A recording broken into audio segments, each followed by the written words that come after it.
Welcome to Telangana వెలుగు. నేను మీ రాజు.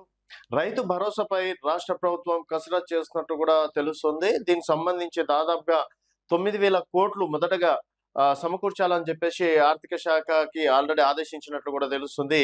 So assembly సమావేశాలకు ముందే రైతు భరోసా వేసేలా ప్లాన్ చేస్తున్నారు ప్రస్తుతం అధికారులు అని చెప్పేసి కూడా చెప్పుకోవచ్చు.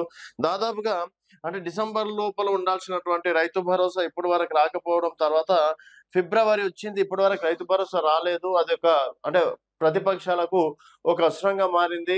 సో గతంలో ఆల్రెడీ 2 రైతు భరోసాలు ఎగ్గొట్టారు.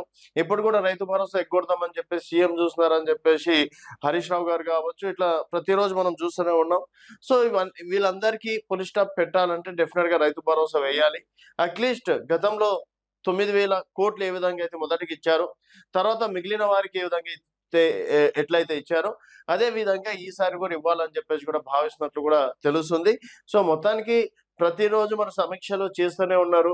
మరి బడ్జెట్ సంబంధించి అంటే బడ్జెట్ సమావేశాలలో కూడా రైతు భరోసా గురించి మాట్లాడే అవకాశం ఉంటది కాబట్టి, సో బడ్జెట్ సమావేశాలలో ప్రతిపక్షాలు రైతు భరోసాకి గురించి మాట్లాడడానికి స్కోప్ ఇయ్యద్దంటే డెఫినెట్ గా దానికన్నా ముందే రైతు భరోసా వేశాలని చెప్పేసి కూడా ప్లాన్ చేస్తున్నారు.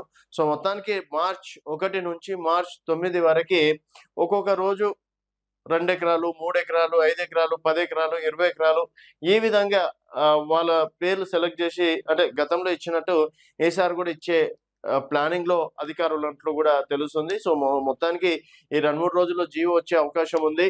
అండ్ అధికారులు కూడా దానికి సంబంధించి సమీక్షలు నిర్వహిస్తున్నారు. అలాగే ఆర్థిక శాఖకు కూడా 9,000 కోట్లు జమ చేసుకోవాలని చెప్పేసి కూడా భావిస్తున్నట్లు కూడా తెలుస్తుంది. సో మరి ఇప్పుడైనా సరే రైతు భరోసా వేస్తారా, లేకపోతే బడ్జెట్ సమావేశాల తర్వాత వేస్తారా అనేది వేచి చూడాల్సిన విషయం. చూస్తూనే ఉండండి తెలంగాణ వెలుగు.